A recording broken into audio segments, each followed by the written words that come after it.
आप सभी दर्शकों का स्वागत है लोकल न्यूज़ 31 में।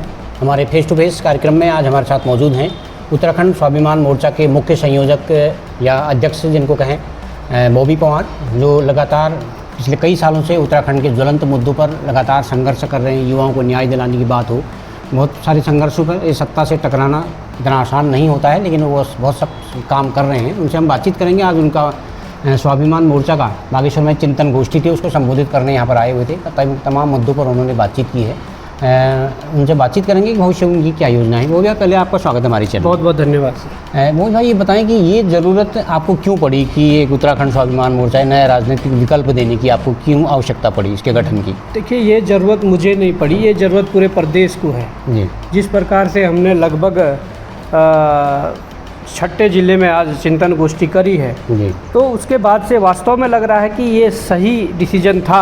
हम सब लोगों का जो अलग अलग मंचों पर लड़ रहे थे कि अब एक मंच पर जाकर कहीं ना कहीं इस प्रदेश की उस लड़ाई को लड़ा जाए जिससे कि यहाँ की जनता त्रस्त है। तो ज़रूरत तो मुझे नहीं, पूरे प्रदेश को ज़रूरत पड़ रही है और निश्चित तौर पर हम इस कदम को आगे बढ़ाएंगे, इस पहल को आगे बढ़ाएंगे। तो तब मुझे लगता है कि जो प्रदेश राजनीतिक संकट से लगातार कई वर्षों से जूझ रहा है जी, उस राजनीतिक संकट को हम दूर कर पाएंगे। जी। तो क्या ये माना जाए कि उत्तराखंड स्वाभिमान मोर्चा जल्द एक बड़े राजनीतिक अस्तित्व में आएगा और 2027 नज़दीक है तो उसकी चुनाव की तैयारी क्या इसको देखा जाए? देखिए, हमने उसमें एक स्लोगन दिया है, एक टैगलाइन दी है जी, कि संकल्प नए विकल्प का। जी, और जो हमने दी है तो उसमें साफ झलकता है कि एक विकल्प देने का विचार है, एक विकल्प देने का प्रयास है और निश्चित तौर पर विकल्प हम देंगे। जी, क्योंकि जिस प्रकार से वास्तव में प्रदेश के लोग इन राजनीतिक दलों से ऊब चुके हैं, इन राजनीतिक दलों से तंग आ चुके हैं, तो निश्चित तौर पर एक विकल्प की डिमांड हो रही है और उसी दिशा की ओर हम आगे बढ़ रहे हैं। तो संकल्प एक नए विकल्प का वो इस के माध्यम से हम देंगे। भले ही उत्तराखंड स्वाभिमान मोर्चा पॉलिटिकल फ्रंट नहीं है, पर उत्तराखंड स्वाभिमान मोर्चा एक पॉलिटिकल फ्रंट देगा। और आपने 27 की बात की तो निश्चित तौर पर राजनीतिक लड़ाई की बात हो रही है, तो राजनीतिक लड़ाई लड़ी जाएगी और निर्णायक लड़ाई लड़ी जाएगी। जी। अच्छा सर, आपने जो आपका जो चिंतन शिविर चल रहे हैं वो लगभग आपका फोकस जो है पूरा उत्तराखंड ना हो कि सिर्फ पहाड़ी राज्यों पर ज़्यादा है। 11 जिले आपने बताए, तो क्या ऐसा माना जाए कि मैदानी क्षेत्रों में आपने छोड़ा है? ऐसा नहीं है। अभी उत्तराखंड सरकार ने भू कानून लागू किया तो उन्होंने 11 जिलों पर लागू किया, 2 छोड़ दिए हैं। तो हम कम से कम वो भू कानून वाला जो मैसेज है वो भी इन 11 जिलों को दें कि आपको जो ये भू कानून के रूप में दिया गया है वो कहीं ना कहीं एक लॉलीपॉप है जी, वो लॉलीपॉप है। उसके बारे में भी हम लोगों को जागरूक कर रहे हैं। तो कहीं ना कहीं हम लोगों ने भी फर्स्ट फेज में 11 जिलों को लिया है। निश्चित तौर पर इसके बाद सेकंड फेज में हम मैदानी जिलों को भी जोड़ेंगे और उनके साथ भी संवाद करेंगे किस प्रकार का जो विकासवादी सोच है वो आगे बढ़ सकती है, किस प्रकार का विकास का जो मॉडल है किस प्रकार से बनाया जा सकता है। तो निश्चित तौर पर ऐसा नहीं है कि मैदानी जिलों को छोड़ा है। सरकार ने जिन 11 जिलों पर भू कानून के रूप में एक बिल्कुल ऐसा सा भू कानून जो बहुत कमज़ोर है उसको लागू किया है, तो उस संबंध में भी बातें करनी थी, इसलिए फर्स्ट फेज में 11 जिले लिए गए। जी। अच्छा वो भाई, जब हमने शुरुआती चरण में हमने आपको देखा तो तब आप बेरोजगारी की लड़ाई लड़ते थे। तब आपसे कहा गया था कि आप राजनीति कर रहे हैं, लेकिन आपने कहा नहीं मैं राजनीति नहीं कर रहा हूँ। फिर आपने एक उत्तराखंड बेरोजगार संगठन बनाया, फिर आपसे पूछा गया कि आप राजनीति नहीं कर रहे हैं, आपने कहा नहीं है। फिर आपने चुनाव लड़ दिया, अब आपने एक राजनीतिक दल बना लिया। तो इस सब के पीछे एक नया बॉबी पंवार हमको हर बार दिखता है। तो क्या इसके पीछे भी कोई एक छिपा हुआ एजेंडा ऐसा है कि आपकी बहुत बड़ी महत्वाकांक्षा है इसके लेकर? देखिए, बॉबी पंवार आपको नए दिख रहे हैं, पर बॉबी पंवार के मुद्दे वही हैं, बॉबी पंवार का एजेंडा वही है, बॉबी पंवार का संघर्ष वही है। हम लोगों ने शुरुआती दौर में जब उत्तराखंड बेरोजगार संघ के माध्यम से इस रोजगार की लड़ाई को लड़ा, भ्रष्टाचार की लड़ाई को लड़ा, तो कहीं ना कहीं हमने काफ़ी हद तक उसे अंजाम तक पहुंचाया और जिसका फ़ायदा आज पूरे प्रदेश के युवाओं को हो रहा है। और उस दौरान भी लोगों ने बहुत आरोप लगाए कि आप राजनीति कर रहे हैं। तो हमने सीधे से शब्दों में लोगों को कहा कि अगर रोजगार की लड़ाई लड़ना राजनीति है तो ऐसी राजनीति हम करेंगे। अगर भ्रष्टाचार के खिलाफ बोलना, पेपर लीक के खिलाफ बोलना अगर राजनीति है तो ऐसी राजनीति हम करेंगे। हमने स्पष्ट शब्दों में लोगों को कहा था। इसी लड़ाई के बाद जब नकल रोधी कानून वगैरह जब युवाओं के संघर्ष के बदौलत आता है तो उसके बाद युवाओं के माध्यम से ही हमें निर्देशित किया जाता है, आदेशित किया जाता है कि आपको लोकसभा टिहरी से चुनाव लड़ना है। ये पब्लिक का आदेश था। बिल्कुल पब्लिक का आदेश था और आपने जन समर्थन भी देखा है। तो उनके इस प्रस्ताव पर हमें तो फिलहाल कोई वैसा डिसीजन यस के रूप में नहीं लेना था, परंतु युवाओं ने काफ़ी वो करके चुनाव लड़वाया है, तो हमने लड़ा है। अब जब से हमने चुनाव लड़ा है तो निश्चित तौर पर हम पॉलिटिकली पर्सन हो गए हैं जी। तो उसके बाद से हम लोगों ने तमाम वो मुद्दे जो प्रदेश हित के मुद्दे हैं, मूल निवास हो, भू कानून हो, रोजगार हो, यहाँ के रोजगार पर अधिकार की बात हो, या परिसंपत्तियों का बंटवारे से लेकर, या प्राकृतिक जो संसाधन है उनके दोहन के रूप में, या शिक्षा, स्वास्थ्य, इस प्रकार के सारे जो मुद्दे हैं वो उठाए और लोगों ने भी एक पॉलिटिकल एंगल से हमें देखना शुरू किया और स्वीकारना शुरू किया। तो ये अप्रत्यक्ष रूप से जो जन समर्थन वोट के रूप में 2.25 लाख लोगों का मिला, उसके बाद हमने केदारनाथ उपचुनाव में जो भाई त्रिभुवन चौहान जी के साथ खड़े रहकर जो उनको समर्थन मिला, उसके बाद हमने 8 से 9 अध्यक्ष नगर पंचायत और नगर पालिकाओं में लड़ाए और उसमें देखा कि 5-6 अध्यक्ष जीत कर निकले हैं, तो वो समर्थन दिखा। तो कहीं ना कहीं जनता का यही आदेश है कि उत्तराखंड में एक विकल्प की ज़रूरत है और उस विकल्प को आप लोग आगे बढ़ाइए, उस विकल्प को लाइए। ये जनता का आदेश है, प्रत्यक्ष अप्रत्यक्ष रूप से। हमें कई लोगों के फ़ोन कॉल आते हैं, जब हम कई बैठकों में जाते हैं तो लोग कहते हैं कि कुछ बनना चाहिए, कुछ, तो ये सारा जनता का ही आदेश है और इसको लेकर हम आगे बढ़ रहे हैं। फिर भी हमने पॉलिटिकल फ्रंट नहीं बनाया, तब भी हमने ये सोचा कि एक बार जनपद मुख्यालयों में जाकर हम जनता के सुझाव लेंगे और उन जनता के सुझाव के माध्यम से जिस प्रकार के सुझाव आएंगे उस प्रकार से आगे का फैसला लेंगे। जी भाई, आपने अब उत्तराखंड स्वाभिमान मोर्चा आपने इसका गठन कर लिया है, तो अब बेरोजगार संघ, उत्तराखंड जो बेरोजगार संगठन आपका संगठन था, तो इसका क्या होगा? ये इसमें मर्ज है या वो अलग तरीके से काम करता रहेगा, ये स्वाभिमान मोर्चा अलग काम करेगा? नहीं, बेरोजगार संघ एक रजिस्टर्ड संगठन है और ये स्वतंत्र संगठन है, नॉन पॉलिटिकल। हमारे हाथ में इसकी कमान रही और अब निश्चित तौर पर जनता के जो मुद्दे हैं, जनता की जो अपेक्षाएं हैं, उसको लेकर हमें अब एक कदम और आगे बढ़ना पड़ेगा।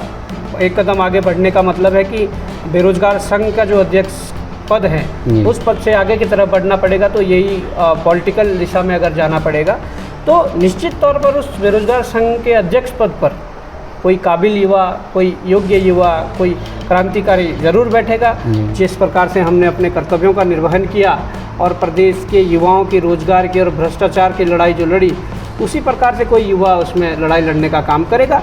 क्योंकि कल के दिन अगर हम लोग भी सत्ता में आते हैं तो बेरोजगार संघ तो बेरोजगार संघ रहेगा।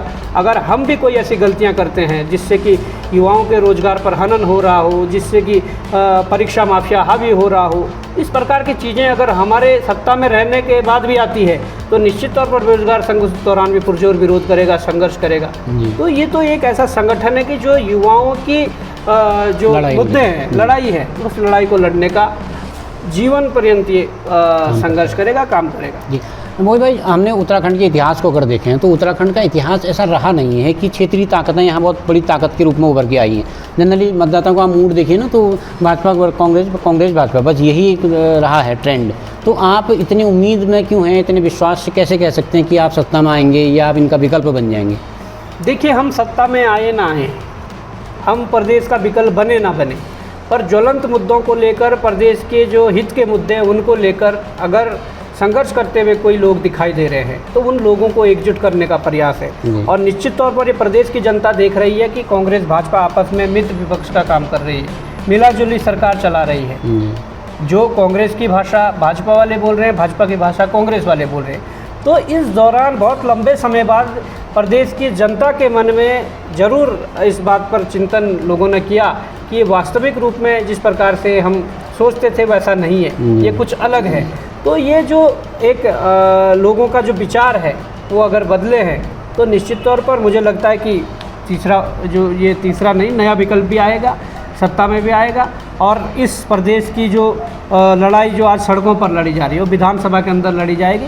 क्योंकि ये हालात जब कांग्रेस बहुत प्रचंड बहुमत में 400 पार सीटें जब जाती थी तब भी किसी ने नहीं सोचा था कि भविष्य में कभी कोई भाजपा नाम की पार्टी आएगी और इस प्रकार से देश में राज करेगी।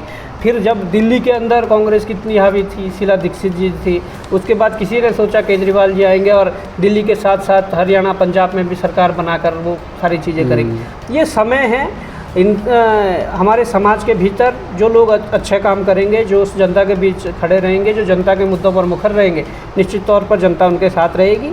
और ऐसा ही प्रयास हमारा है और ऐसे प्रयास के साथ हमें उम्मीद है कि हमारे ये उम्मीद भी कायम रहेगी और हमारा ये प्रयास सफल होगा। जी वो भाई, हमने केदारनाथ उपचुनाव हमने देखा, वो हमारे सामने था, तो वहाँ पर बताया जा रहा था कि वोटों का बिखराव नहीं होता तो शायद वहाँ पर कांग्रेस जीत जाती और सत्ताधारी जो दल था भाजपा हार जाती। तो यही चिंता, एक वो ट्रेंड है।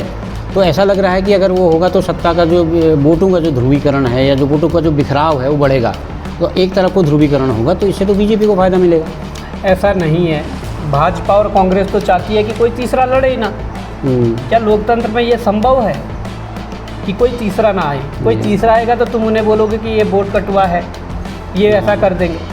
अगर इस प्रकार की परिपाटी चलाना शुरू कर दे और इस भ्रम में रहे या इस चक्कर में अपने कदम को रोक दे, तो उत्तराखंड में कभी क्षेत्रीय ताकत नहीं उभर सकती। कभी कोई कहेगा कि कांग्रेस को फ़ायदा हो रहा है, इस बार चुप रहो। कभी कोई कहेगा कि बीजेपी को फ़ायदा हो रहा है, इस बार चुप रहो। तब तो ऐसी स्थिति में कभी ये नहीं हो पाएगा।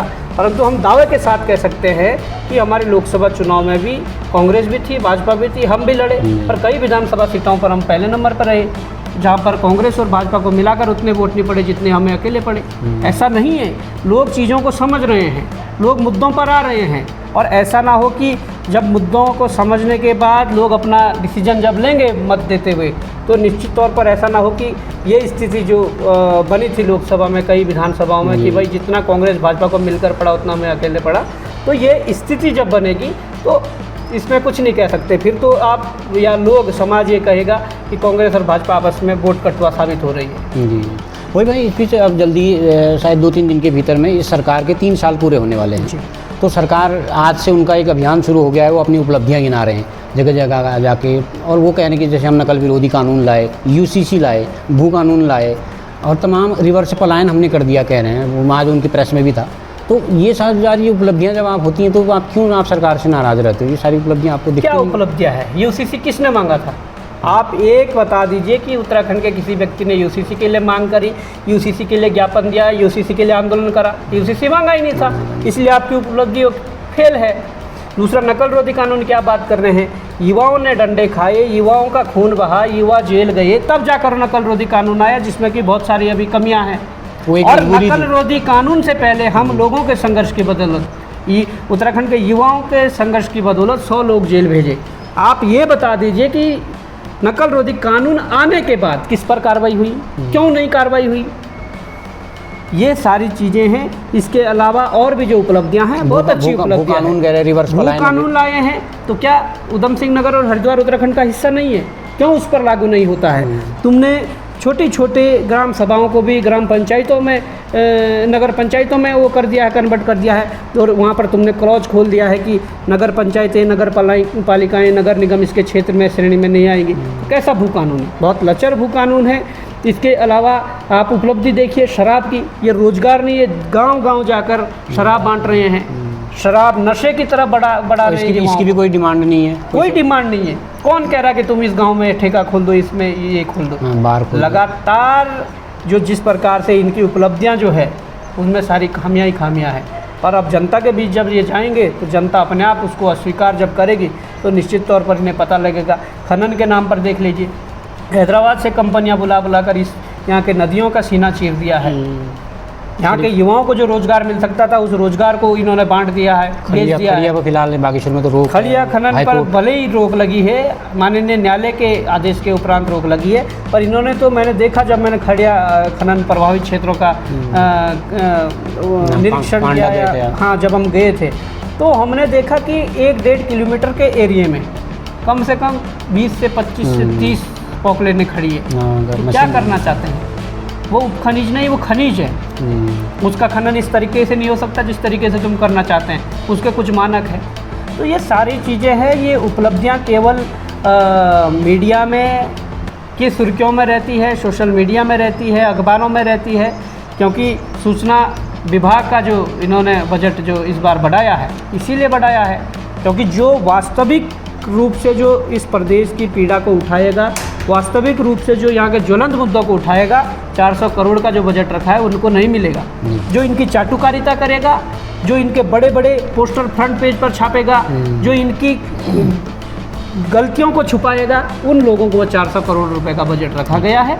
जी मोहित भाई, अभी हमने एक ज्वलंत मुद्दा उत्तराखंड का हुआ था, जो मंत्री हैं हमारे प्रेमचंद अग्रवाल, उन्होंने एक अपशब्द का इस्तेमाल किया था सदन में। तो आपने, जब वो आंदोलन चल रहा था, आपने शुरू में घोषणा कर दी थी कि इस मंत्री को जाना पड़ेगा, और वो गए। अभी आपने एक पोस्ट डाली है कि ये मुख्यमंत्री क्रिकेट जब खेल रहे हैं तो ये मुख्यमंत्री जाएंगे। तो आप ऐसी ये अंदर की सूचना आप लाते हैं, तो ये क्या उत्तराखंड में नेतृत्व परिवर्तन होने वाला है? नहीं, देखिए, प्रेमचंद अग्रवाल ने इस उत्तराखंड को ललकारा था, इस पहाड़ को ललकारा था। ये पहाड़ के लोग बड़े स्वाभिमानी हैं, और उन लोगों को ललकारने के बाद जिस प्रकार से, भले ही इनके विधायक चुप रहे, विपक्ष के विधायक चुप रहे, पर जनता ने उस मुद्दे को लिया, उनकी भावनाएं आहत हुई, उसका बदला लेने के लिए उन्होंने उसको कुर्सी से उतारने के लिए उचित समझा, और वो जनता ने जब जोर दिया तो वो उतरे।